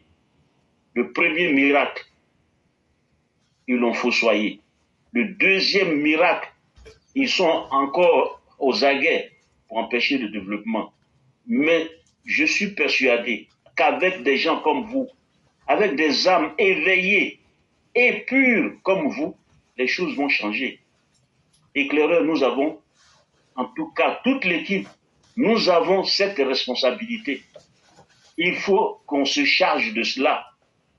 Et je pense que tout le monde doit comprendre maintenant que les paroles, certes, vont aider, mais il va falloir être sur le terrain. Il va falloir être sur le terrain. Parce que les ennemis ne vont pas arrêter jusqu'à ce qu'ils réalisent que c'est peine perdue. Qu'ils soient dans le gouvernement. Même si on les garde dans le gouvernement, nous allons continuer à les mettre hors d'état de nuire. Parce que ça ne peut pas continuer. On ne peut pas mettre plus de 1200 milliards dans un truc et qu'on nous serve, en tout cas, ces genres de produits. Mais c'est fait à dessein. On sait que des gens comme les JJ Madi à l'époque, qui prenaient les matériels médicaux et renvoyaient ça en Guinée et autres dans leur clinique, ça continue toujours. Et il va falloir être très incisif. Je vais m'arrêter là. Mais le combat ne fait que commencer. Le vrai combat. Et là, nous touchons vraiment à ce qui a fait tout le malheur de Côte d'Ivoire. L'éducation de la population. L'éducation de la population. L'éveil de la population.